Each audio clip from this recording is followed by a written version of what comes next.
ओम शांति। भगवत गीता श्लोक क्लास में आज का श्लोक है 18वें अध्याय का 5वां श्लोक, अध्याय 18 का श्लोक नंबर 5।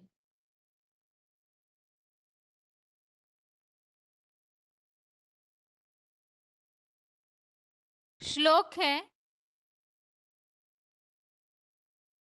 यज्ञ दान तपः कर्म न त्याज्यम कार्यमेव तत्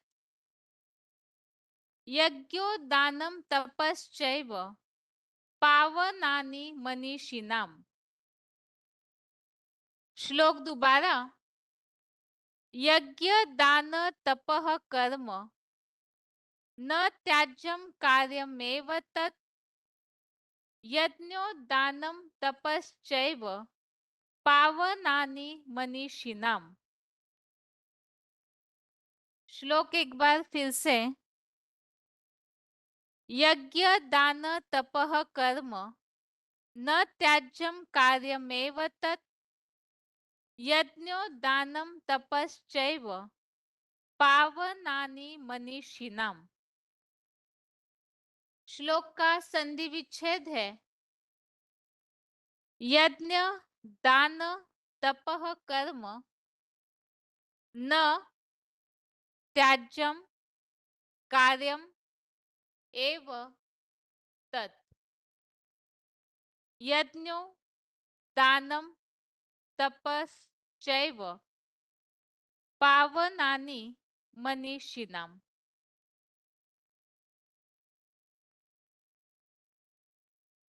श्लोक का संधि विच्छेद दोबारा। यज्ञ दान तपः कर्म न त्याज्यम कार्यम एव तत् यज्ञो दानम तपश्चैव पावनानि मनीषिणाम। शब्दों के अर्थ है यज्ञ दान तपः कर्म अर्थात यज्ञ सेवा दान तप कर्म त्याज्य नहीं है, उसे करना ही चाहिए।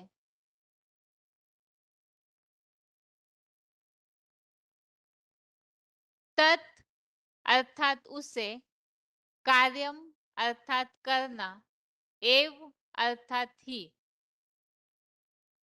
तत् कार्यम एव अर्थात उसे करना ही चाहिए।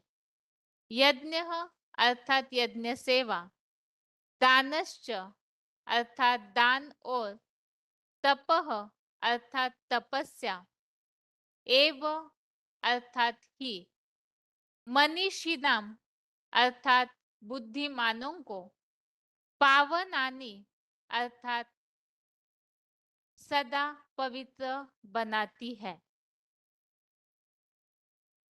शब्दों के अर्थ दोबारा।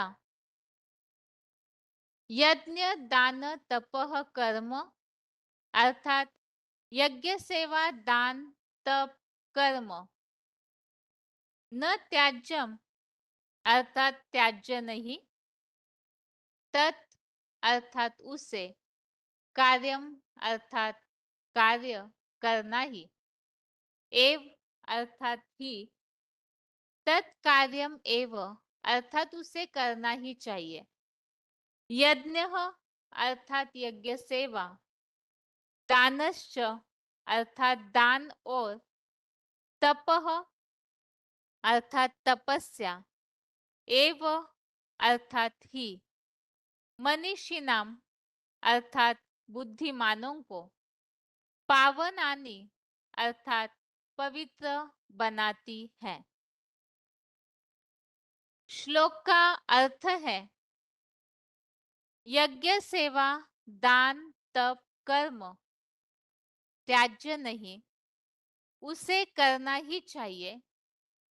यज्ञ सेवा दान और तपस्या ही बुद्धिमानों को पवित्र बनाती है। अध्याय 18 में हम समझ रहे हैं मोक्ष संन्यास योग। और इसमें अर्जुन के प्रश्न पर, जैसे कि शुरू में हमने समझा है, अर्जुन ने ये प्रश्न जो पूछा है कि त्याग का जो तत्व है वो अलग अलग रीति से जानना चाहता हूँ। इस पर भगवान ने अर्जुन को अगले श्लोकों में इस बात को समझाया है कि कोई तो ऐसे बुद्धिमान लोग हैं जो सांसारिक कर्म त्याग को ही त्याग रूप संन्यास मानते हैं, और कोई विद्वान लोग ऐसे हैं जो कर्म फल के त्याग को त्याग मानते हैं। कोई ऐसे हैं जो सांसारिक कर्म अर्थात विशेषकर जो विकारी भावनाओं वाला कर्म है, काम विकार का कर्म, उसे त्यागना ही त्याग रूप संन्यास मानते हैं। अर्थात विकारी भावनाओं का त्याग और उसके चलते भौतिकता का जो त्याग है, भौतिक कर्मों का त्याग है, उसे ही त्याग रूप संन्यास मानते हैं। जबकि कुछ ऐसे मानते हैं कि यज्ञ सेवा दान तप ये सारा त्याग नहीं करना चाहिए। अर्थात इन सब कर्मों को, अविनाशी रुद्र यज्ञ की सेवा, अविनाशी यज्ञ सेवा अर्थात दान, और तपस्या अर्थात आत्मिक स्थिति की आत्मिक रूप तपस्या करनी ही चाहिए। और इसीलिए भगवान अर्जुन को बता रहे हैं कि इस संसार में ये त्याग जो है वो 3 प्रकार का है, और त्याग भी विशेषकर बताया है विश्व कल्याणार्थ। विश्व कल्याणार्थ जो त्याग है वो 3 प्रकार का है, और उसके जो अलग अलग भेद है उसे सुन। और इसी के लिए ही आज के इस 18वें अध्याय के 5वें अध्याय 18 के श्लोक नंबर 5 में इस बात को स्पष्ट किया है कि कौन सा जो कर्म है वो करना चाहिए। जिसे पीछे ही हमने समझा कि यज्ञ सेवा दान तप ये जो कर्म है इसे त्यागना नहीं चाहिए। क्यों त्यागना नहीं चाहिए, उस बात को आज के इस श्लोक में स्पष्ट किया हुआ है। श्लोक का भावार्थ क्लैरिफिकेशन सहित एक बार फिर से। रुद्र ज्ञान यज्ञ सेवा दान आत्मस्मृति का तप कर्म पुरुषोत्तम संगम में कभी त्याज्य नहीं, उसे अनिवार्यतः करना ही चाहिए। क्योंकि अविनाशी यज्ञ सेवा दान मानसिक त्याग में आत्मस्टार की स्मृति रूप तपस्या ही बुद्धिमानों को संसार में सदा पवित्र बनाती है।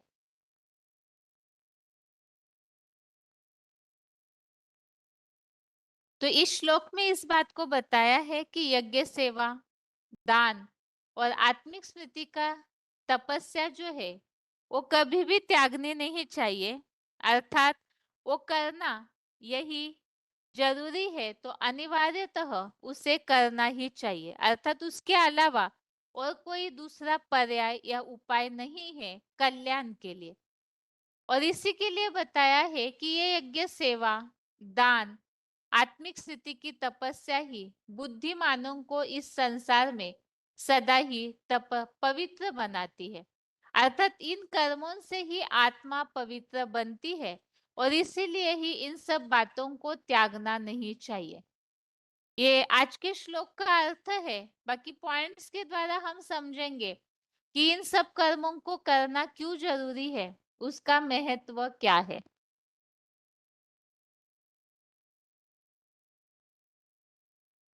यहाँ श्लोक में जो बात आई है मानसिक त्याग की, तो मानसिक त्याग किसे कहा जाता है, इसके लिए अव्यक्तवाणी का पॉइंट है। अव्यक्तवाणी डेट है 12 जनवरी 1977। अव्यक्तवाणी डेट 12/1/1977। मानसिक त्याग जो बताया है केवल उस बात को समझने के लिए पॉइंट लिया है। त्याग अर्थात ज्ञान स्वरूप से संकल्प से भी त्याग, अर्थात इतना ज्ञान युक्त हो, उस ज्ञान युक्त संकल्प के द्वारा ज्ञान स्वरूप होकर के हर बात का त्याग करना, यही वास्तव में मानसिक त्याग है। और संकल्प का भी त्याग, जैसे कि भगवत गीता में ये बात बताई है, कर्मने वाधिकारस्ते मा फलेषु कदाचन। अर्थात कर्मफल का त्याग करना, कर्मफल की आसक्ति का त्याग करना, यही त्याग है।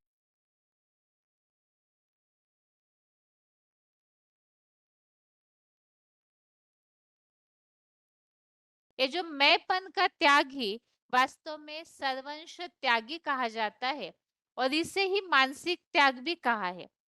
तो त्याग अर्थात ज्ञान स्वरूप से, संकल्प से भी त्याग, मजबूरी से नहीं।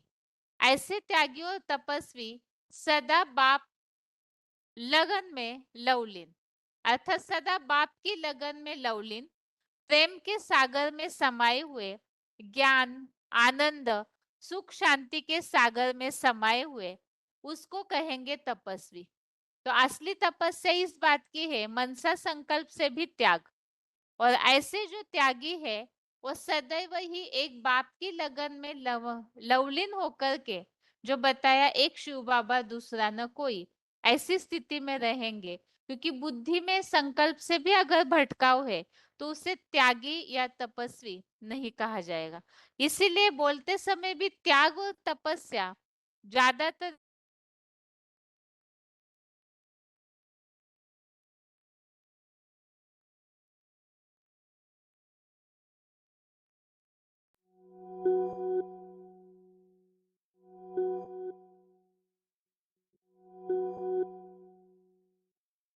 क्या होती है, इसे समझते हैं। लेकिन उसके पहले श्लोक का उच्चारण।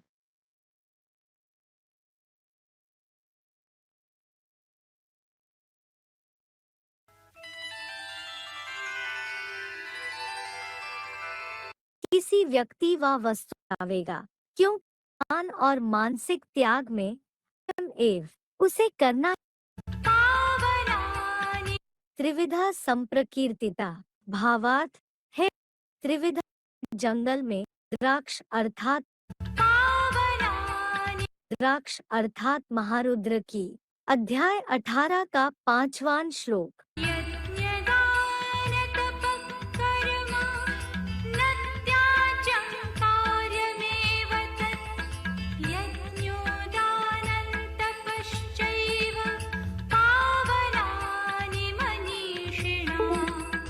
यज्ञ दान तप कर्म न त्याज्यम। यज्ञ सेवा दान तप कर्म त्याज्य नहीं, तत्कार्यम एव उसे करना ही चाहिए। यज्ञ दानम च तप एव मनीषिणाम पावनानि। यज्ञ सेवा दान और तपस्या ही बुद्धिमानों को पवित्र बनाती है। यज्ञ दान तप कर्म न त्याज्यम तत्कार्यम एव। यज्ञ दानम च तप एव मनीषिणाम पावनानि।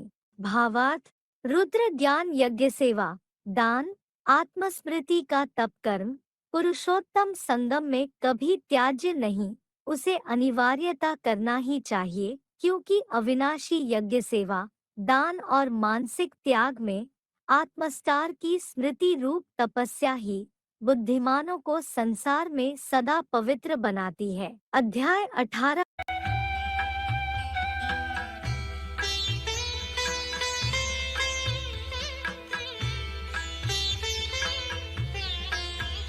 त्याग 3 तरह से कहा गया है। मानवीय सृष्टि वृक्ष के बीज एक मुखी रुद्राक्ष अर्थात महारुद्र की। अध्याय 18 का 5वां श्लोक।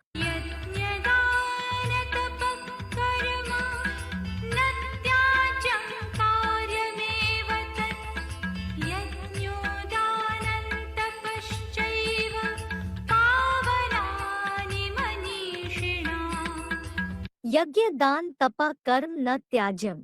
यज्ञ सेवा दान तप कर्म त्याज्य नहीं,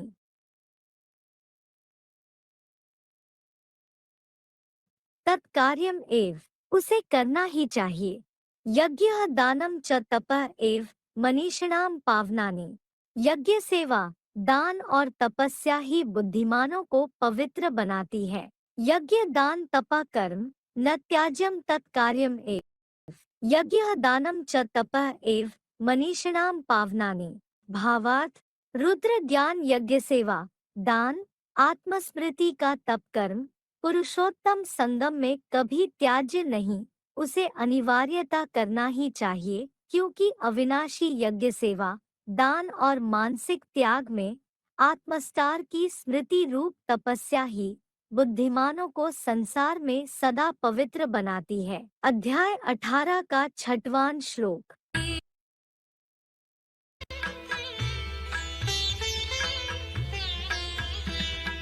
अध्याय 18 का पहला श्लोक। अर्जुन उवाच भरत सद्राक्ष अर्थात महारुद्र की। अध्याय 18 का 5वां श्लोक।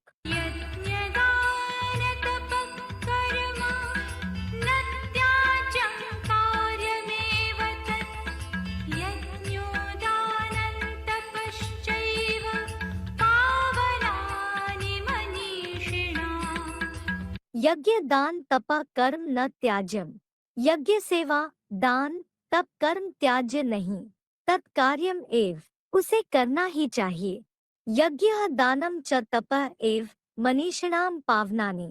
यज्ञ सेवा दान और तपस्या ही बुद्धिमानों को पवित्र बनाती है। यज्ञ दान तप कर्म न त्याज्यम तत्कार्यम एव। यज्ञ दानम च तपः एव मनीषिणाम पावनानि। भावार्थ रुद्र ज्ञान यज्ञ सेवा दान आत्मस्मृति का तप कर्म पुरुषोत्तम संगम में कभी त्याज्य नहीं, उसे अनिवार्यता करना ही चाहिए, क्योंकि अविनाशी यज्ञ सेवा दान और मानसिक त्याग में आत्मस्तार की स्मृति रूप तपस्या ही बुद्धिमानों को संसार में सदा पवित्र बनाती है। अध्याय 18। अभी श्लोक में जो बात आई है, रुद्र ज्ञान यज्ञ सेवा करना चाहिए और वो त्याज्य नहीं है, अनिवार्यतः करना ही चाहिए। तो सबसे प्रथम तो रुद्र ज्ञान यज्ञ सेवा त्यागना नहीं चाहिए। तो जिसके लिए मुरलियों में कई बार बाबा बताते हैं कि रुद्र ज्ञान यज्ञ की सेवा के लिए कभी मना नहीं करना चाहिए, सेवा को कभी छोड़ना नहीं चाहिए, सेवा में कभी अलवेलापन नहीं आना चाहिए। तो इसी प्रकार के पॉइंट को यहाँ लिया हुआ है। रुद्र ज्ञान यज्ञ सेवा त्याज्य नहीं है, अर्थात यज्ञ सेवा के लिए कभी भी मना नहीं करना चाहिए। वार्तालाप नंबर 1788, डिस्कशन नंबर 1788, 36 मिनट्स के बाद से लिया हुआ पॉइंट। और फिर आखिरी है सेवा। ऐसा तो नहीं ईश्वरीय सेवा के लिए मैं मना कर देता हूं। चेक करना घड़ी घड़ी। कोई स्वार्थ की सेवा के लिए कह रहा हो तो भले न करो, लेकिन ईश्वरीय सेवा के लिए, यज्ञ की सेवा के लिए हमसे कहा जा रहा है तो कभी मना नहीं करना चाहिए।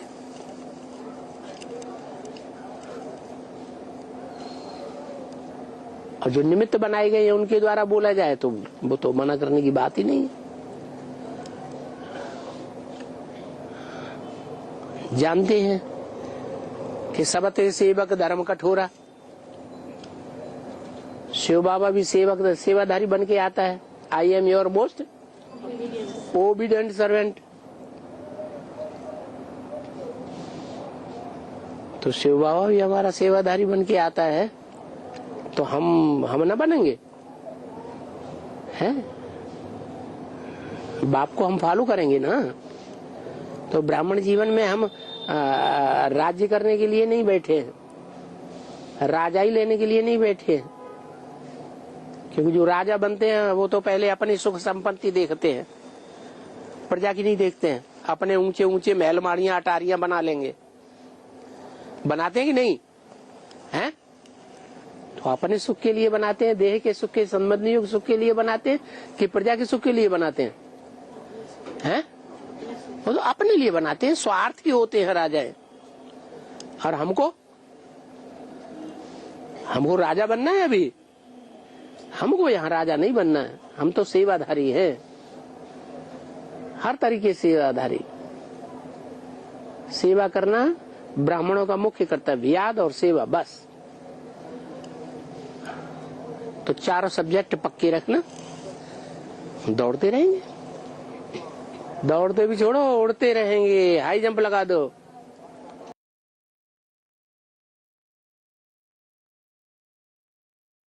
अगला पॉइंट है, श्लोक में जो बात आई है रुद्र ज्ञान यज्ञ सेवा त्याज्य नहीं है, उसे अनिवार्यतः करना ही चाहिए।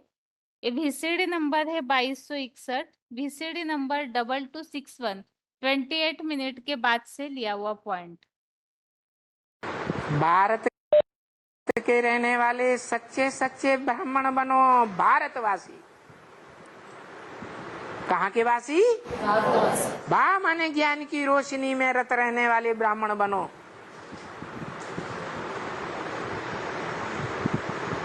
पेट के धंधे में रत रहने वाले, पेट का धंधा करने वाले ब्राह्मण नहीं बनना है। बाप तो गारंटी देते हैं कि मैं जो धंधा बताता हूं, ईश्वरीय धंधा, ज्ञान लेना और ज्ञान देना, इस धंधे में जो बिजी रहेंगे वो ऐसे सर्विसेबल बच्चे कभी भूख नहीं मर सकते, गारंटी दी है। दुनिया भूख मरेगी,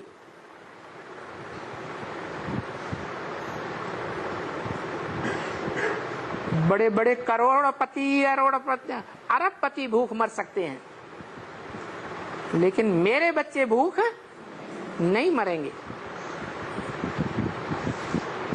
इस बात को दुनिया के जो बड़े बड़े कवि हुए हैं, जो अंदरूनी भावना से कविताएं लिखते रहे, उन्होंने भी लिख दिया। सूरदास ने, उद्धव ने, आई ज्ञान की आंधी,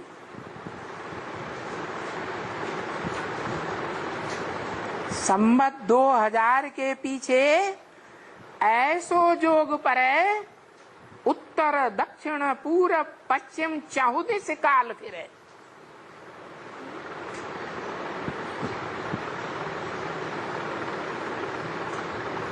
उस समय लोग ईश्वरीय ज्ञान की तरफ आकर्षित हो जाएंगे, दुनियावी धंधे सब चौपट हो जाएंगे। जैसे भगवान बाप कहते हैं, सब धंधों में है नुकसान सिवाय एक ईश्वरीय धंधे के। और वैसे भी देखने में आता है, धंधों में नुकसान होता जा रहा है या फायदा होता जा रहा है? नुकसान होता जा रहा है,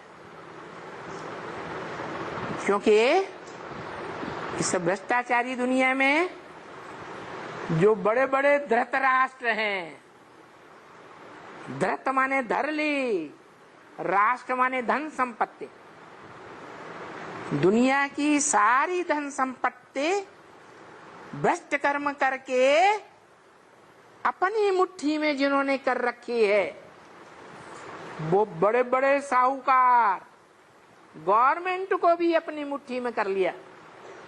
जो गवर्नमेंट दुर्योधन दुशासनों की गवर्नमेंट है। तो बताओ, छोटे मोटे धंधे धोरी वाले गरीब होते जाएंगे या साहूकार बनेंगे?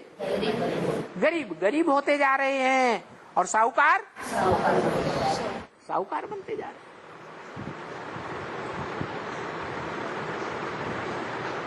ये ईश्वरीय ज्ञान के कारण हो रहा है या देहधारी धर्म पिताओं, धर्म गुरुओं के ज्ञान फैलाए हुए अधूरे ज्ञान के कारण हो रहा है?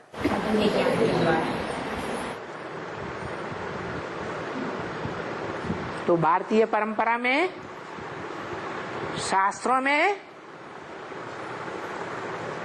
भगवान के विराट रूप का एक चित्र दिखाते हैं। विराट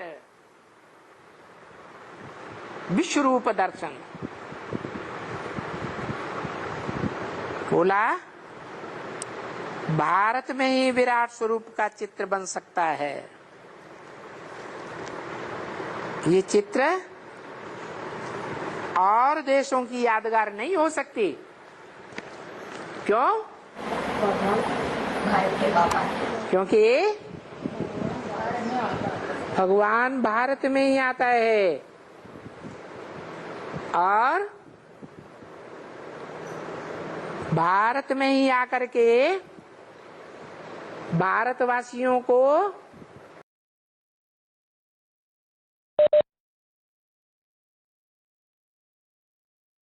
अगला पॉइंट है, श्लोक में जो बात आई है, आत्मस्तार की स्मृति रूप तपस्या ही बुद्धिमानों को संसार में सदा पवित्र बनाती है। यज्ञ सेवा है, यज्ञ में किया हुआ धन दान है, आत्मिक स्थिति की तपस्या है, तो इन सारों के द्वारा ही मानसिक त्याग है, इन सब के द्वारा ही आत्माएं जो है वो पवित्र बनती है। इसी बात को यहाँ स्पष्ट किया है VCD number 138, VCD number 138, 25 minutes के बाद से लिया हुआ पॉइंट। क्योंकि बाप है आत्मिक स्थिति वाला, उसको सदाशिव कहा जाता है, तो उसका मेल भी जो आत्मिक स्थिति की प्रैक्टिस करते हैं उन बच्चों के साथ बनता है। देह अभिमानियों के साथ बाप का कोई मेल नहीं बैठता। तो भगवान अपने बच्चों यानी परमपिता परमात्मा शालिग्राम बच्चों से बात करते हैं। शालिग्राम नाम क्यों दिया? शाली कहते हैं जो धान्य होता है उसका छिलका उतार दिया जाता है, तो चावल को कहते हैं शाली। जब टीका लगाते हैं, मस्तक में टीका लगाते हैं, तो धान्य को नहीं चिपकाते, जो धान का छिलका उतरा हुआ है उसको मस्तक में लगाते हैं। उसका कारण क्या है? कारण है कि आत्मा अपने स्वरूप में टिकती है तो देह भान को भूल जाती है। मस्तक में, भ्रकुटी में जो आत्मा टिकी हुई है, जिस स्टार की रोशनी इन आंखों से निकल रही है, वो आत्मा जब देह भान से रहित हो जाती है, ये देह भान का छिलका है, इस छिलके के कारण ही काम क्रोध लोभ मोह अहंकार ये 5 विकार पैदा होते हैं।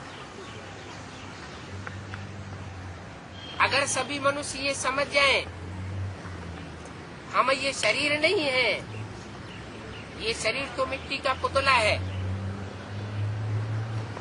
हम तो आत्मा है, तो आत्मिक स्थिति में रहने वाला कभी किसी से घृणा नहीं करेगा। आत्मा आत्मा भाई भाई की स्टेज में आ जाएंगे। तो बोला बाप इसलिए आत्माओं से बात करते हैं, शालिग्राम बच्चों से बात कहते हैं। ग्राम कहते हैं समूह, शाली माना चावल, माना चावल जैसी जो छिलके से रहित आत्माएं हैं, उनका जो समूह जहाँ इकट्ठा होता है, मैं उन बच्चों से बात करता हूँ। माना जहाँ जहाँ आत्मिक स्थिति वाले बच्चे होंगे वहाँ उनकी यूनिटी बनेगी। यूनिटी सदैव प्योरिटी से बनती है। प्योरिटी होगी तो संगठन बनेगा, प्योरिटी नहीं होगी तो संगठन बिखरता रहेगा। चाहे वो गीता पाठशाला हो, चाहे वो सेंटर हो, और चाहे वो कोई मिनी मधुबन हो या मधुबन हो, जहाँ जहाँ देह अभिमान बढ़ता जाएगा, इम्प्योरिटी जरूर बढ़ेगी। इम्प्योरिटी बढ़ेगी तो आत्मिक स्थिति जरूर घटेगी। तो ऐसी स्टेज वालों को शालिग्राम नहीं कहा जा सकता। ग्राम माना समूह, शाली माना चावल की तरह निर्वस्त्र आत्माएं, देवभान से रहित आत्माएं। तो मूल है आत्मिक स्थिति में टिकने का।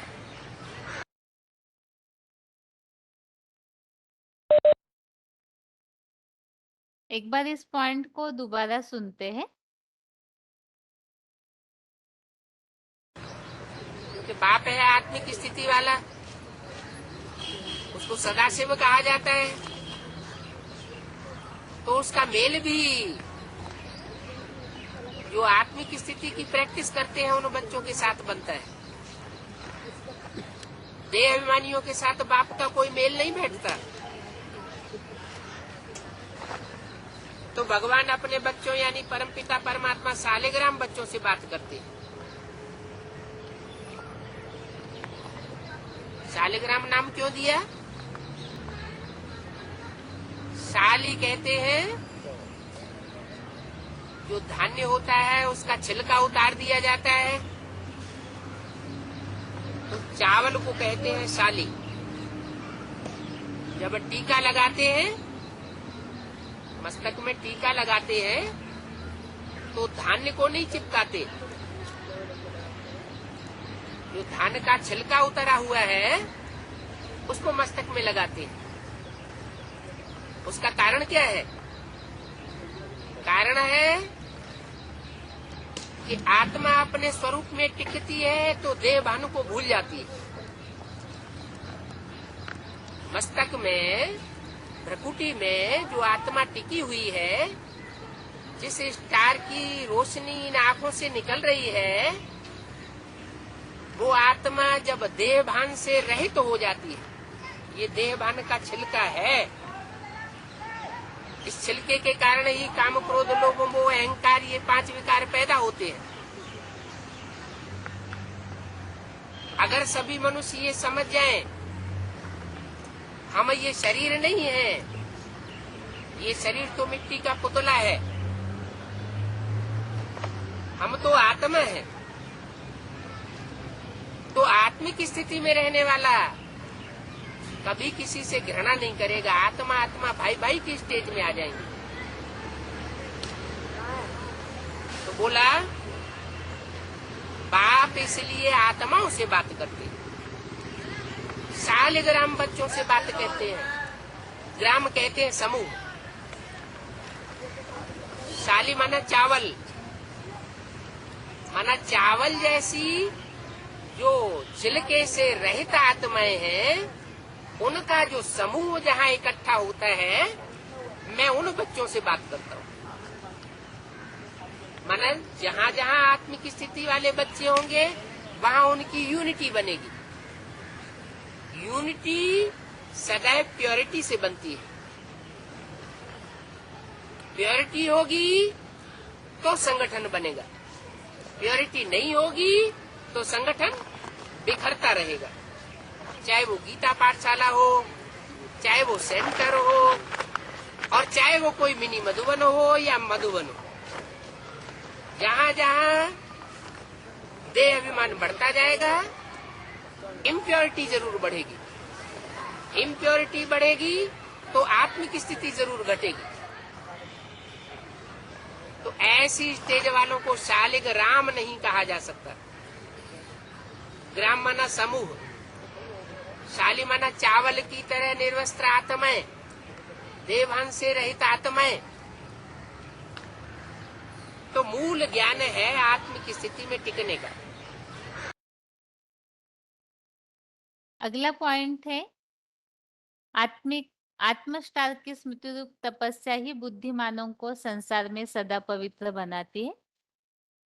वार्तालाप नंबर 1087, डिस्कशन नंबर 1087।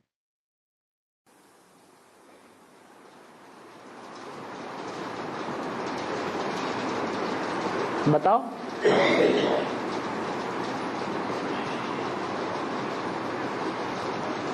तपस्या की जाती है कोई प्राप्ति के लिए, या तपस्या ही प्राप्ति है?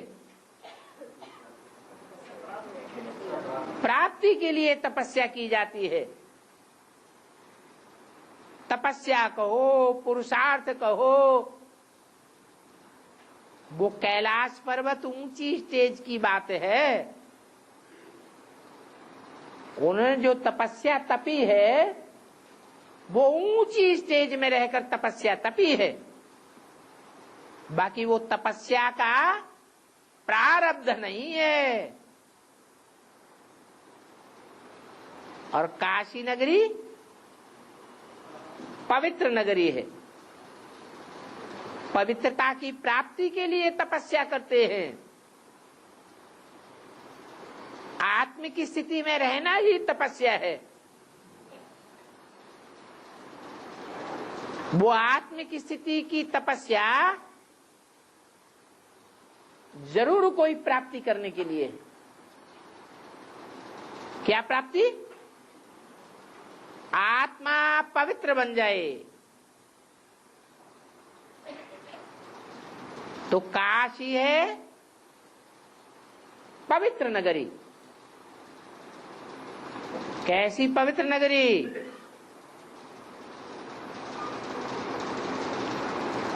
त्रिदेवियां भी उतनी पवित्र नहीं है जितनी काशी नगरी पवित्र है। ऐसी पवित्रता की स्टेज, इसलिए काशी नगरी ज्यादा प्रिय है।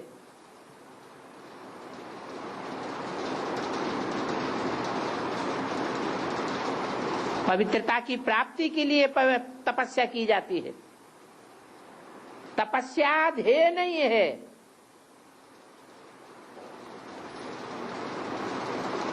तपस्या कोई प्राप्ति नहीं है। प्राप्ति है आनंद। इसलिए उसका नाम ही रखा गया आनंद कानन काशी। आनंद देने वाला कानन काशी। कोई सदा तपस्या में रहना चाहता है, जन्म जन्मांतर तपस्या ही करते रहना चाहता है, या जन्म जन्मांतर आनंद में रहना चाहता है? आनंद के सब प्यासे हैं।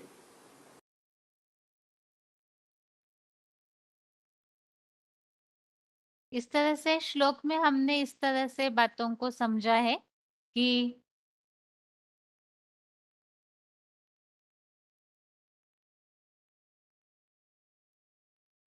रुद्र ज्ञान यज्ञ की जो सेवा है वो यज्ञ सेवा से ही, और दान, आत्मिक स्थिति की तपस्या, इन सब से आत्माएं पवित्र बनती है। और आत्मा पवित्र कैसे बनती है, इस प्रसंग में भी हमने बात को समझा है कि वास्तव में आत्मिक स्थिति की तपस्या जो है, देहभान है तो इम्प्यूरिटी है, और आत्मिक स्थिति की जो तपस्या है वो उसी से ही आत्माएं पवित्र बनती है। अभी 5 मिनट के लिए यहाँ स्क्रीन शेयरिंग स्टॉप हुआ है नेटवर्क प्रॉब्लम के कारण। दोबारा स्क्रीन शेयर करें, तब तक इंतजार करें।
श्लोक में यहाँ हम बात समझ रहे थे, आत्मिक स्मृति की तपस्या ही बुद्धिमानों को संसार में सदा पवित्र बनाती है। और इस प्रसंग में हमने दो बातें समझी कि जैसे आत्मिक स्थिति वाले जो है उनका जो संगठन है वो प्यूरिटी से यूनिटी बनाता है, जिसकी यादगार है शालिग्राम। और देहभान है तो अपवित्रता के कारण ऐसी आत्माएं संगठित होकर नहीं रह सकती। तपस्या जो है ये पुरुषार्थ है, प्रालब्ध नहीं। तपस्या की प्रालब्ध ही पवित्रता है, आनंद है। तो इसी के लिए भी हमने समझा, जैसे काशी नगरी जो आत्मिक स्थिति की तपस्या ज्यादा करती है तो उसी का परिणाम पवित्रता में आगे जाती है, और साथ में आनंद कानन की नगरी भी मानी जाती है। तो आत्मिक स्मृति की तपस्या बुद्धिमानों को संसार में सदा पवित्र बनाती है, इस बात को भी हमने समझा। अभी आगे ये आत्मस्टार की स्मृति रूप तपस्या किसे कहा जाता है, इस प्रसंग में ये VCD नंबर 2719, VCD नंबर 2719, इसका पॉइंट यहाँ लिया हुआ है। ब्राह्मणों का धंधा तपस्या करना या तो तप करना। तप माने आत्मिक स्थिति में रहना। अच्छा, ये धंधा करेंगे। बाबा कहते 8 घंटे धंधा करो, 8 घंटे शरीर की परवरिश करो, 8 घंटे ईश्वरीय सेवा करो। तो 8 घंटा तप करेंगे, तपस्या आत्मिक स्थिति में रह करके, यह तो असली तपस्या है। तो भक्ति मार्ग के गुरुओं ने तपस्या की माने एक टांग में खड़े हो जाओ, उल्टा लटक जाओ, ये आसन लगाओ, वो आसन लगाओ, शीर्षासन लगाओ, यह तपस्या बता दी। असली तपस्या क्या है? अपने को आत्मा समझ करके, आत्मा देख करके दूसरों को भी जब देखे, बात करे, तो आत्मा देखकर बात करे। आत्मा स्टार याद आए। क्या याद आए? स्टार याद आए। और अपनी भी आत्मा स्टार याद आए। क्या? वो स्टार ऐसे याद आए जैसे शंकर जी के माथे पर क्या याद आता है उनको दिखाया। भक्ति मार्ग में उनके माथे पर क्या दिखाते हैं? शिव की आंख दिखाते हैं। शिव कोई आंख थोड़ी ही है क्या? क्या है? शिव तो ज्योति बिंदु आत्मा है ना। तो उन्होंने समझ लिया यह शिव की आंखें हैं। आंख की बात नहीं, वो स्टार देखने में आए। किसी को देखे तो उसकी आंखों में आंखें डालकर न देखे। कहाँ बुद्धि जाए? आंखों के बीच में जो स्टार बैठा हुआ है, भले इन आंखों से दिखाई नहीं देता। काहे से दिखाई देगा? मन की आंख से, बुद्धि की आंख से। वो स्टार ज्योति बिंदु देखा जा सकता है कि नहीं देखा जा सकता? देखा जा सकता है। तो पूरा पुरुषार्थ करना है, ऐसी तैयारी करनी है। तो श्लोक में जो शब्द आया है आत्मस्टार की स्मृति रूप तपस्या, तो ये तपस्या कैसी है? इसी के लिए बताया कि इंद्रियों को कंट्रोल करके, आंखों को भी कंट्रोल करके, आंखें किसी के भी देह को देखने में न जाए, बल्कि जब भी किसी को देखे तो आत्मा को ही देखे, आत्मा स्टार ही नजर आए। इसे कहा गया है आत्मस्टार रूप स्मृति रूप तपस्या। और श्लोक के अनुसार हमने समझा ये जो तपस्या है इसे कभी भी छोड़ना नहीं चाहिए, त्यागना नहीं चाहिए। एक तो यज्ञ सेवा का कर्म अनिवार्य है, उसे करना ही चाहिए। जिस प्रसंग में हमने समझा कि आगे चल के सब धंधों में नुकसान होगा, एक ईश्वरीय सेवा का धंधा ही रहेगा, तो इसीलिए ही वो करना ही वास्तव में अनिवार्य है। और इसी के लिए बताया क्योंकि उस यज्ञ सेवा से, दान से और आत्मिक स्थिति की तपस्या जो है, यही आत्माओं को पवित्र बनाती है। तो इसीलिए ये सारे कर्म जो है वो त्यागने नहीं चाहिए। अर्थात जैसे हमने समझा कि ईश्वरीय सेवा को छोड़ना नहीं चाहिए रूठ करके, ईश्वरीय सेवा के लिए कभी भी मना नहीं करना चाहिए, ईश्वरीय सेवा को कभी भी कोई बहाने से टालना भी नहीं चाहिए। यह आज के श्लोक का अर्थ है। अभी आगे रिवीजन, और रिवीजन के लिए श्लोक है अध्याय 14 का श्लोक नंबर 19, 14वें अध्याय का 19वां श्लोक।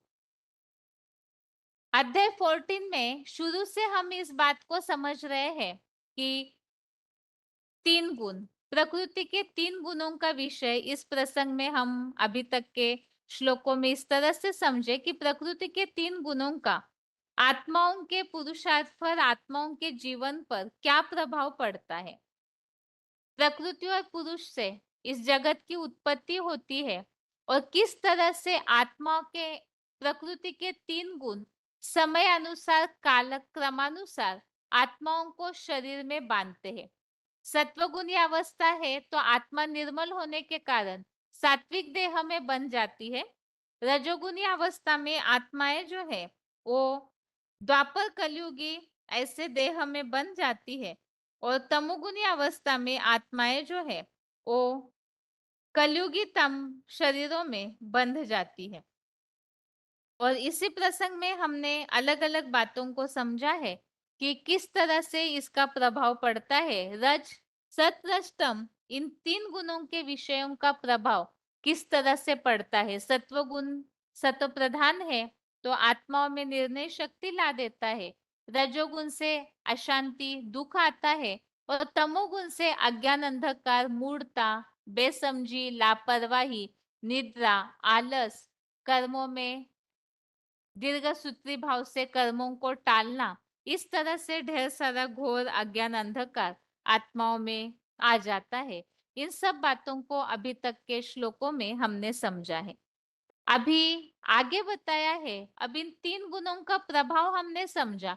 उसमें विशेषकर तमोगुण जो है आत्माओं को बहुत नीचे गिराता है। और जैसे कि हमने समझा महाविनाश काल में जो आत्माएं सत्वगुण को धारण करती है तो वैकुंठ लोक निर्मल लोकों को स्वर्ग को प्राप्त करती है। और जो आत्माएं विनाश काल में प्रलयकालीन महामृत्यु के समय भी रजोगुण और तमोगुण को परिवर्तन नहीं कर पाते हैं पुरुषार्थ से, तो ऐसी आत्माओं का रिजल्ट उन्हें ऐसे ही युग में ऐसे ही समय में पुनः आना पड़ता है। तो इसीलिए ही इन सब गुणों से पार होने वाला भगवान तक पहुंचता है। तो इन गुणों को पार करने का पुरुषार्थ और जिसने पार किया है उनके लक्षण क्या दिखने में आएंगे, उन बातों को आगे के श्लोक के अंतिम चरण में इस अध्याय के अंतिम टॉपिक में स्पष्ट किया है। तो यहाँ आज के क्लास में टॉपिक चेंज हो रहा है। 19वें श्लोक से 27 श्लोक नंबर 27 तक यहाँ टॉपिक है भगवत प्राप्ति का उपाय और गुणातीत पुरुष के लक्षण। श्लोक है नान्यम गुणेभ्य कर्तारम यदा द्रष्टानुपश्यति गुणेभ्यश्च परम वेत्ति मद्भावम स अधिगच्छति। श्लोक दोबारा, नान्यम गुणेभ्य कर्तारम यदा द्रष्टानुपश्यति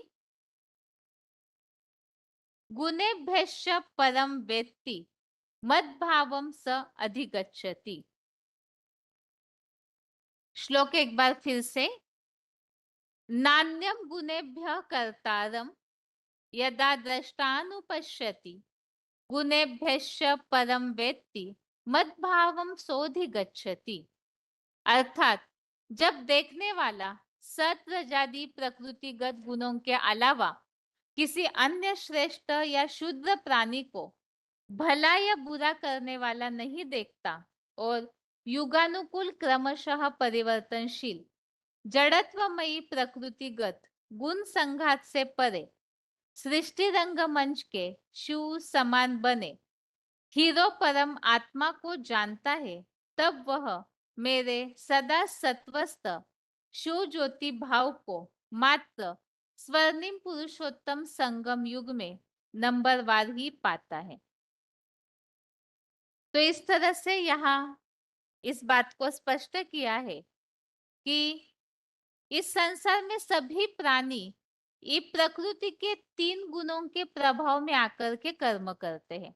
जैसे अध्याय 3 में हमने काफी श्लोकों को समझा है। तीसरे अध्याय में जैसे 27वां श्लोक, अध्याय 3 में पहले शुरुआत का जो श्लोक है जिसमें हमने समझा है नहीं कश्चित क्षणम अपि जातु तिष्ठत्य कर्मकृत कार्यते ह्यवशः कर्म सर्व प्रकृति जय गुणे। इसमें जैसे बताया है अध्याय 3 का श्लोक नंबर 5 में, कोई भी पुरुष क्षण भर भी कर्म किए बिना, अर्थात ये जो प्रकृति के 3 गुण है, इनके बिना कर्म किए बिना रह प्रकृति कर्म किए बिना नहीं रह पाता, क्योंकि प्रकृति से उत्पन्न 3 गुणों के कारण आत्माओं को बरबसी कर्म करने पड़ते हैं। तो इससे तो स्पष्ट है कि आत्माएं जो है बंधी हुई है प्रकृति, अर्थात ये जो देह है, और देह में सत्वष्टम इन गुणों का जो प्रभाव कालक्रमानुसार होता है, तो इसके कारण आत्माएं भी कर्म करने के लिए बंधी हुई है और स्वभावतः इनका आत्मा पर छाप या प्रभाव पड़ता ही है। और इसी तरह से हमने अध्याय 3 का श्लोक नंबर 27 समझा है, प्रकृति क्रियमानानि गुणे कर्माणि सर्वश अहंकार विमूढ़ात्मा कर्ता हमिति मन्यते।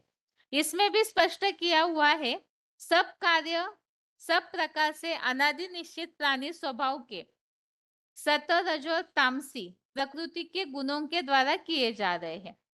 तो हर एक आत्मा सत रजादि प्रकृति के गुणों के अलावा इन गुणों के प्रभाव में आकर के ही सारे कार्य करती है। जैसे अध्याय 3 के श्लोक नंबर 28 में भी इस बात को बताया है, तत्ववित्तु महाबाहो गुण कर्म विभागयो गुना गुणेशु वर्तन्ते इति मत्वा न सज्जते।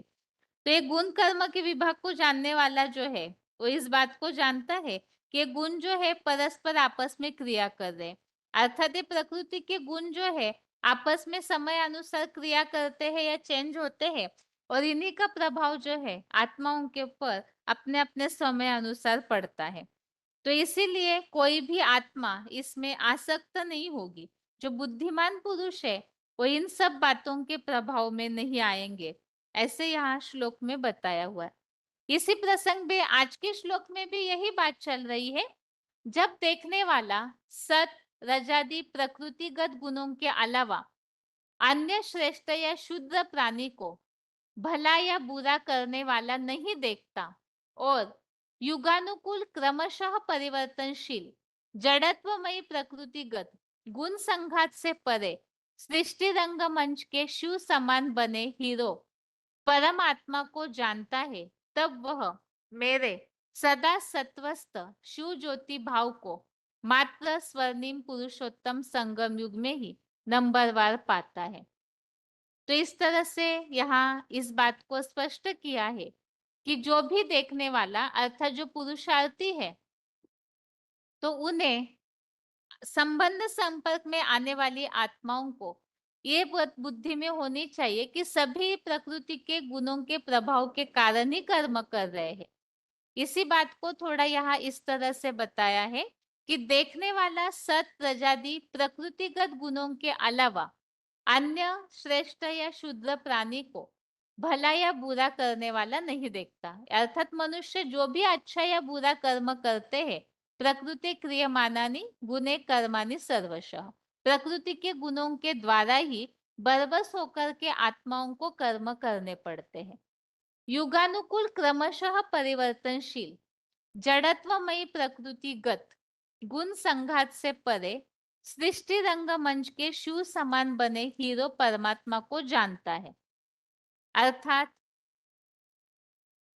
एक तो इन गुणों के प्रभाव के कारण सब अच्छा बुरा कर्म करते हैं, इसे जानता है।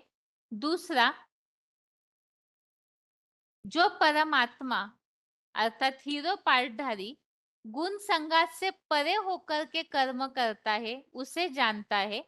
वह मेरे सदा सत्वस्थ शिव ज्योति भाव को मात्र स्वर्णिम पुरुषोत्तम संगम युग में ही नंबरवार पाता है। तो जैसे कि अभी हमने एक 18वें अध्याय का श्लोक भी समझा कि आत्मिक स्थिति की तपस्या, आत्मा जो है मूल रूप में सतो प्रधान है, सात्विक है। जैसे मुरलियों में बाबा बोलते हैं कि शिव बाबा जो है बच्चों के सात्विक रूप को देखते हैं, अर्थात जो आत्मा सदैव सतो प्रधान है उसी रूप को देखते हैं। देह भान के कारण जो भी अच्छा बुरा कर्म करते हैं बाबा उसे नहीं देखते। तो जो पुरुषार्थी ऊंचे है बुद्धिमान आत्माएं, तो वो भी सबकी आत्मा के स्टार रूप को सात्विक जो चमकता हुआ सितारा है इसीलिए आत्मा स्टार की स्मृति रूप तपस्या अर्थात आत्मा को ही देखना इस तरह से बताया, और साथ में जो गुण संघात से परे परमात्मा को जानता है, जान करके याद कर ले, तो बताया कि ऐसी आत्माएं जो है एक तो खुद को आत्मा समझती है, औरों को भी आत्मा समझकर तपस्या करती है, और साथ में परमात्मा को यथार्थ रीति जो जानते हैं, तो वही परमात्मा के शिव ज्योति भाव को सत्वस्थ भाव अर्थात ऐसे सात्विक भाव को पाते हैं। इस तरह से आज के श्लोक में पुरुषार्थ और प्राप्ति बताई है कि हमें किसी के भी देह को देह भान में आकर किए हुए कर्मों को देखना नहीं है, उनके सात्विक रूप को देखना है, और भगवान जो सदैव अकर्ता है, तो वो जिस साकार तन में आते हैं वो भी ऐसे अकर्ता बनते हैं, अभोक्ता बनते हैं, तो उस रूप को देख करके जो अपनी स्थिति बनाते हैं तो वो भगवान तक पहुंच जाते हैं। ये बात इस श्लोक में स्पष्ट की है। अभी आगे श्लोक का उच्चारण।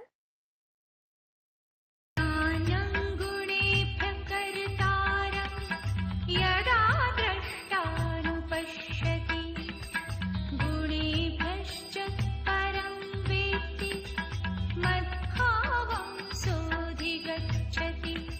जब देखने वाला सत रजादि प्रकृतिगत गुणों के अलावा किसी अन्य श्रेष्ठ या क्षुद्र प्राणी को भला या बुरा करने वाला नहीं देखता और युगानुकूल क्रमशः परिवर्तनशील जड़त्वमय प्रकृतिगत गुण संघात से परे सृष्टि रंगमंच के शिव समान बने हीरो परम प्लस आत्मा को जानता है, तब वह मेरे सदा सत्वस्थ शिव ज्योति भाव को मात्र स्वर्णिम पुरुषोत्तम संगमयुग में नंबर वार ही पाता है।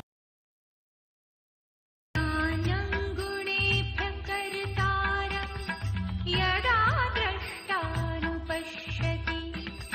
गुणेभ्यश्च परं वेत्ति मद्भावं सोऽधिगच्छति।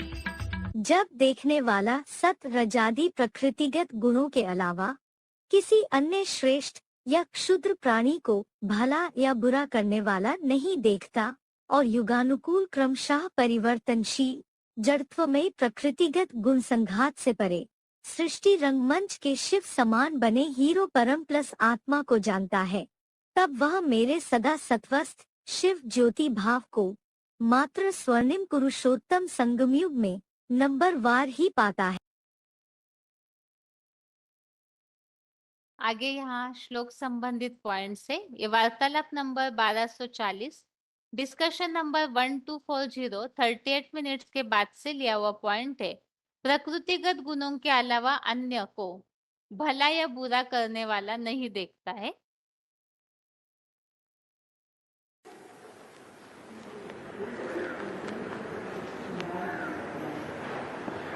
कोई पाप करता है, पापी का भी हम दोष नहीं दे सकते। कोई पाप कर्म करके हमको दुख देता है तो भी उसे दोषी नहीं ठहराना चाहिए, ये ज्ञानी का काम नहीं है। हमको कोई दुख नहीं दे सकता अगर हमारा हिसाब किताब किसी के साथ नहीं है। हमको वो ही दुख देगा जिसको हमने पूर्व जन्म में दुख दिया होगा, नहीं तो कोई हमको दुखी नहीं बना सकता।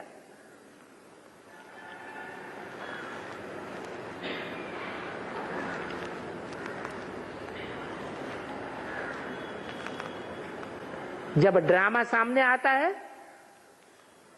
तो सब बातों का समाधान मिल जाता है।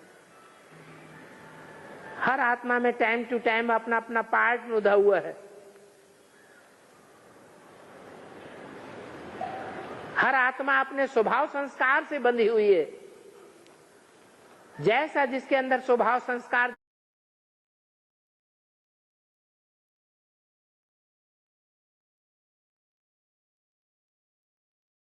जन्मांतर के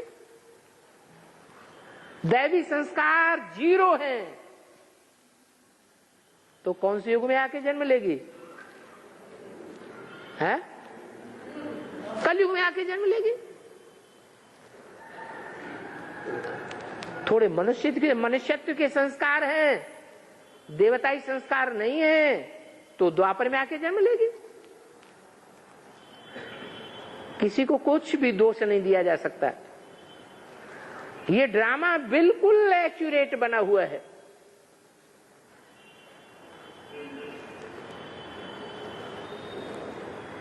गीता में भी लिख दिया है और हम गीता में पढ़ते भी रहे। प्रकृते क्रियमाणानि गुणे कर्माणि सर्वशः। जो भी प्राणी मात्र के कर्म हैं वो प्रकृति के हिसाब से बंधे हुए हैं, उनके स्वभाव संस्कार से बंधे हुए हैं। प्राकृतिक रूप से स्वभावतः ही वो सारे कार्य, सारे पार्ट स्वतः ही बजते रहते हैं। अहंकार विमूढ़ात्मा करता हम इति मन्यते। जो अहंकार में भरी हुई आत्मा है वो ये समझती है कि हमने ये अच्छा काम किया, बुरा काम उसने किया।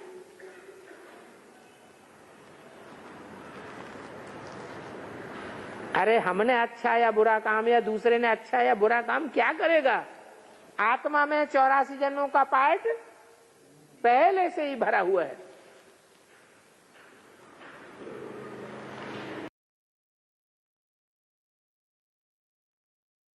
अगला पॉइंट है 3 गुण युगानुकूल क्रमशः परिवर्तनशील। VCD number 1907, VCD number 1907। बाप आकर के बताते हैं ये प्राकृतिक रूप से ड्रामा बना हुआ है। प्रकृति त्रिगुणमयी है, सत्वगुण, रजोगुण, तमोगुण। इन 3 गुणों में क्रमशः आवर्तन करती रहती है। सृष्टि भी आवर्तन करती है, मनुष्य भी आवर्तन करते हैं। दुनिया की हर चीज 3 गुणों ने आवर्तन करती है। इसलिए सत्व प्रधान सतयुग, सतो सामान्य त्रेता, रजो प्रधान द्वापर और तमो प्रधान कलयुग का आवर्तन होता ही रहता है।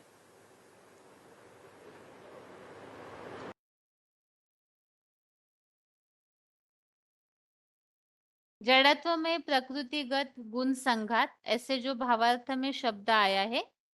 VCD number 2715, VCD number 2715, 57 minutes के बाद से लिया हुआ पॉइंट। तो इस रूप के षष्ठी रूपी रंगमंच पर, इस पृथ्वी पर, यहाँ जो प्रकृति की जहाँ खेल चलता है 5 तत्वों का। प्रकृति किसे कहते हैं? पृथ्वी, जल, वायु, अग्नि, आकाश, इनका जो संघात है उसको प्रकृति कहा जाता है। तो जहाँ इस दुनिया पर 3 गुणों वाली प्रकृति का खेल चलता है, उन 3 गुणों में बंधना पड़े।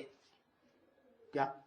दुनिया की हर चीज पहले सतो प्रधान सुखदायी होती है, बीच में रजो प्रधान सुख और दुखदायी होती है। सुख कम और दुख बढ़ता जाता, और जब तमो प्रधान बनती तो दुख बहुत और सुख बहुत थोड़ा।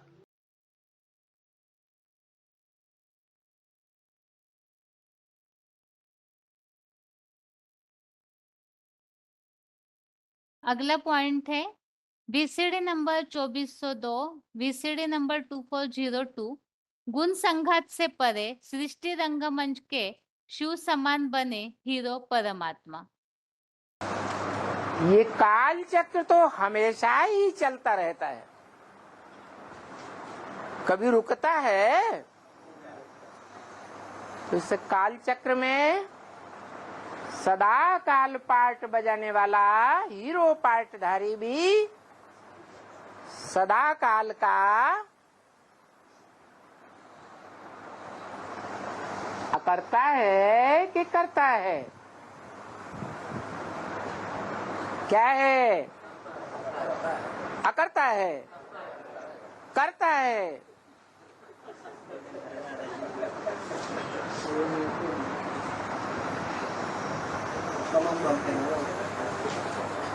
वो निराकार ज्योति बिंदु और वो साकार लिंग, करता भी है अकर्ता भी है। जैसे साकार भी है और निराकार भी है, दोनों का मेल है। आत्मा अपने शुद्ध स्वरूप में अकर्ता है,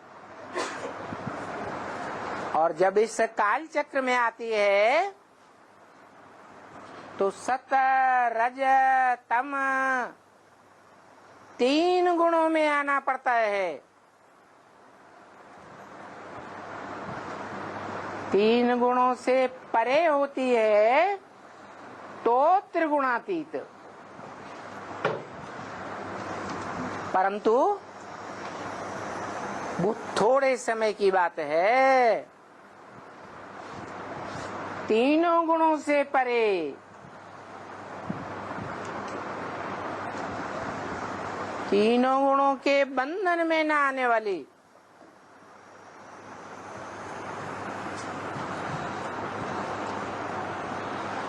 तो जब त्रिगुणातीत है तो सतयुग से भी परे, त्रेता से भी परे, द्वापर से भी परे और कलयुग से भी परे, क्योंकि कलयुग में तमो प्रधान की प्रधानता होती है, तामस की। द्वापर में रजोगुण की प्रधानता होती है और सतयुग त्रेता में सत्वगुण की प्रधानता होती है। लेकिन ये तीनों गुण इंद्रियों से कनेक्टेड हैं या इंद्रियातीत हैं? इंद्रियों से कनेक्टेड हैं, लेकिन हम तो उस धाम के वासी हैं, उस बाप में रहने वाले हैं जो अतीन्द्रिय सुख देने वाला है, जिसकी यादगार है शिवलिंग। लिंग में इंद्रियां हैं, है? हाथ पांव नाक आंख कान है? नहीं है। वो शिवलिंग इंद्रियों से परे की स्टेज दिखाई गई। ऐसी नहीं कि इंद्रियां नहीं है, इंद्रियां हैं, लेकिन होते हुए भी उन इंद्रियों की स्मृति से परे है। इंद्रियों के सुख और दुख से परे है, इंद्रियों से सुख नहीं भोगता, इसलिए वो अभोक्ता भी कहा जाता है। क्योंकि ब्रह्म वाक्य मुरली में है, शिव ने बोला, जिसकी बिंदु आत्मा का ही नाम शिव है। क्या बोला? कि मैं तुम बच्चों को नंबरवार आप समान बना कर जाऊंगा। मना मैं स्वयं अभोक्ता हूं, तो तुम बच्चों को भी क्या बना कर जाऊंगा? नंबरवार अभोक्ता बना के जाऊंगा।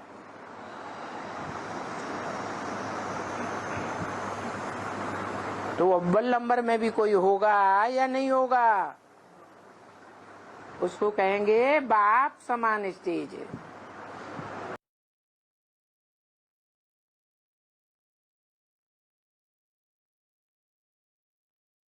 श्लोक में जो बात आई है सत्वस्थ भाव, सदाशिव ज्योति समान सत्वस्थ भाव ऐसे शब्द आया है। वार्तालाप नंबर 1702, डिस्कशन नंबर 1702। सत्व में स्थित, स्थिर माने सत्वस्थ।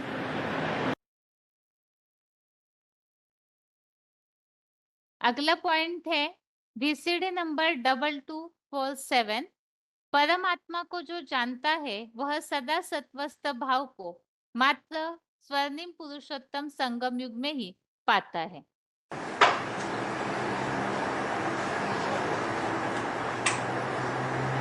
प्रकृति के पांचों ही तत्व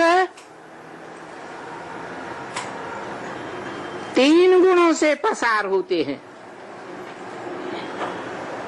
सत, रज और तम।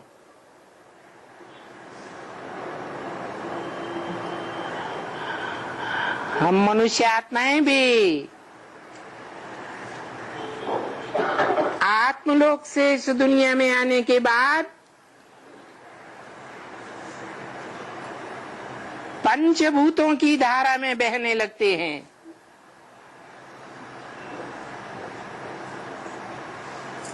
हमारी भी ये स्थिति होती है कि पहले हम सत्व प्रधान थे, फिर रजो प्रधान बने, फिर कलयुग में आकर के तमो प्रधान बन जाते हैं।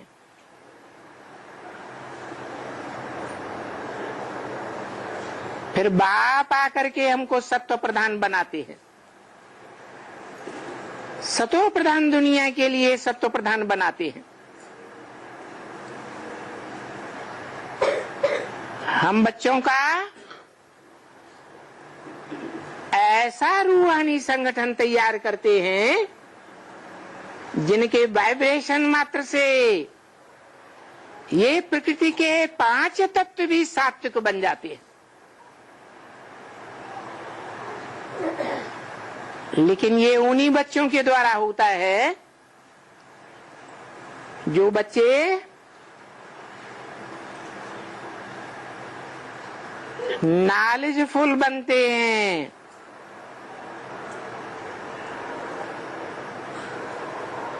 बाप की पूरी पहचान, बाप की रचना की पूरी पहचान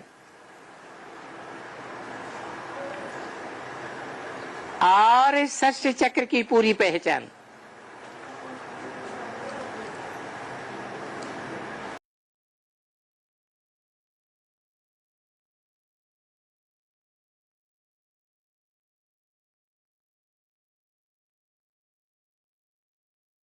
इस तरह से 14वें अध्याय के 19वें श्लोक में हमने इस बात को समझा है कि जो इन 3 गुणों से परे अर्थात जो भी आत्माएं हैं वो ये 3 गुणों के प्रभाव में आकर के कर्म करते हैं, अच्छा बुरा कर्म करते हैं।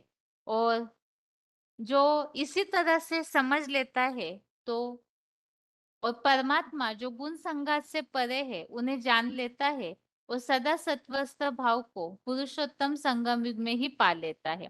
अर्थात ऐसे सात्विक अवस्था की स्टेज को, ऐसे संगठन को आत्माएं प्राप्त कर लेती है। ये तो 14वें अध्याय का 19वें श्लोक का रिवीजन के श्लोक का अर्थ हुआ। अभी आज के क्लास में आज के श्लोक को एक बार रिवाइज करके आज का क्लास पूरा करते हैं। अध्याय 18 का श्लोक नंबर 5, जहां संन्यास की बात चल रही है और इसी प्रसंग में हमने श्लोकों में इस तरह समझना शुरू किया। अर्जुन ने पूछा है कि वास्तव में त्याग रूप संन्यास किसे कहा जाता है। तो भगवान ने इस पर बताया कि कुछ बुद्धिमान लोग काम विकार के कर्मों को त्यागना इसे संन्यास समझते हैं, कुछ लोग भौतिकता का त्याग इसे त्याग समझते हैं, कुछ विद्वान जो है कर्म फल के त्याग को त्याग समझते हैं और कुछ ऐसे समझते हैं कि यज्ञ, सेवा, दान और आत्मिक स्मृति की तपस्या इसे त्यागना नहीं चाहिए। तो क्यों त्यागना नहीं चाहिए इस बात को आज के श्लोक में स्पष्ट किया है। 18वें अध्याय का 5वां श्लोक है, यज्ञ दान तपः कर्म न त्याज्यम कार्यम एव तत् यज्ञो दानम तपश्चैव पावनानि मनीषिणाम। श्लोक दोबारा, यज्ञ दान तपः कर्म न त्याज्यम कार्यम एव तत् यज्ञो दानम तपश्चैव पावनानि मनीषिणाम। अर्थात रुद्र ज्ञान यज्ञ सेवा, दान, आत्मस्मृति का तप, कर्म पुरुषोत्तम संगम में कभी त्याज्य नहीं है। उसे अनिवार्यतः करना ही चाहिए, क्योंकि अविनाशी यज्ञ सेवा, दान और मानसिक त्याग में आत्मष्टार की स्मृति रूप तपस्या ही बुद्धिमानों को सदा संसार में पवित्र बनाती है। तो ये कर्म त्यागना नहीं चाहिए, अर्थात न यज्ञ सेवा छोड़ना चाहिए। यज्ञ सेवा में धन से, मन से, तन से मदद करना छोड़ना नहीं चाहिए। ज्ञान दान का कर्म कभी छोड़ना नहीं चाहिए, और आत्मिक स्मृति की तपस्या का कर्म भी कभी त्यागना नहीं चाहिए। क्यों त्यागना नहीं चाहिए, इसे हमने समझा। आगे चल करके सब धंधों में नुकसान हो जाएगा और सब जगह एक ईश्वरीय धंधा ही चलेगा, मजबूरी से भी वही सेवा करनी पड़ेगी। तो इसीलिए अभी से ही ये यज्ञ सेवा के कर्मों को स्वीकार कर लेना चाहिए। और इससे प्राप्ति बताई है कि बुद्धिमानों को संसार में सदा पवित्र बनाती है। ये श्लोक का अर्थ है। और इसमें हमने मानसिक त्याग के लिए समझा था कि त्याग अर्थात ज्ञान स्वरूप संकल्प से भी त्याग, ज्ञान युक्त होकर के संकल्पों से भी हर बात का त्याग करना। और ऐसे त्यागी और तपस्वी जो है वो बाप के लव में लीन रहेंगे, प्रेम के सागर में समाये हुए दिखने में आएंगे। ये आज के श्लोक का अर्थ है। आज के क्लास में 2 श्लोक हमने समझे, अध्याय 14 का श्लोक नंबर 19 और अध्याय 18 का श्लोक नंबर 5। इसके साथ ही आज के लिए गीता क्लास यहाँ ही पूरा करते हैं। ओम शांति।